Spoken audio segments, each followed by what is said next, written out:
drugs, and even launder money. Sounds dodgy. But high-profile institutions such as USAID and UNICEF have a different view. They think it could be a force for good, helping the poorest people in the world.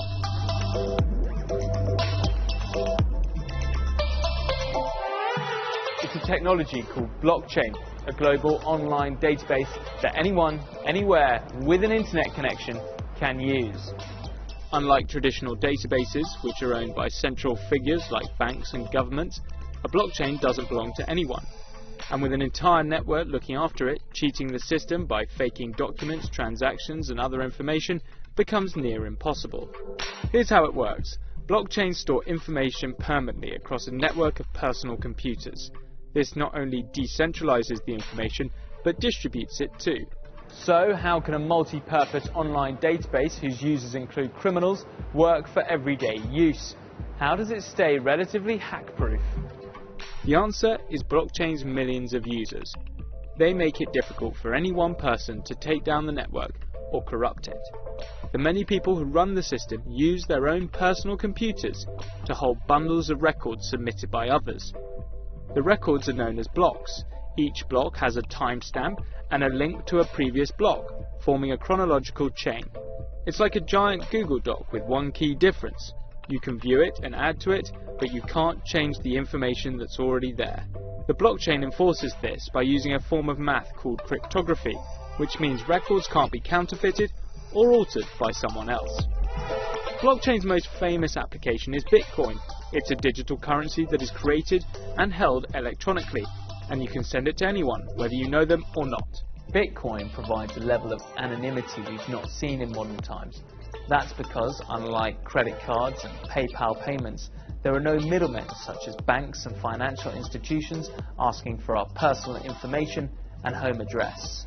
Instead, people from all over the world move the digital money by validating other people's Bitcoin transactions, earning a small fee in the process. Where the blockchain comes in is verifying the ownership of this digital cash and making sure only one person is claiming it as their own at a time. Banks and businesses are rushing to adopt blockchain database technology. In a survey of 308 senior executives at US companies with $500 million or more in annual revenue, Deloitte found that 28% of respondents had invested $5 million or more in blockchain technology. 10% had invested $10 million or more. But why are they spending so much money? Well, to save money, of course. When this study looked into the data of 8 of the world's largest investment banks, it found that blockchain could save them between $8 and $12 billion every year. Bet that $5 million investment doesn't sound so bad now, but it's not all good news for the big players, of course. Blockchain lowers the barrier for entry into the banking industry, and that means fintech startups are popping up in pretty much every market they operate in.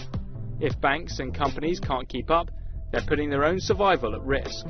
For the consumer, the future seems brighter with more security, less cost, and better experiences. Yet, blockchain could be the biggest game changer for the poorest in society. The technology is open to people living in low-income countries or fragile states at risk of economic collapse. Take a farmer with a small plot of land which is then flooded. The paper copy of the deeds to his land is washed away, resulting in the farmer having no proof of owning the land. Or perhaps he does have a digital copy on a government database, but it is erased, altered, or even destroyed in a political coup. If the farmer had filed that deed on a blockchain, he could have avoided all these problems. Along with speeding up the flow of cash and providing a secure place to keep records, the benefits for the poorest in society are enormous. From protecting our identities to running autonomous vehicles to managing a world that is increasingly dependent on the Internet of Things, the possibilities of blockchain technology seem endless. But whether it lives up to its promise remains to be seen.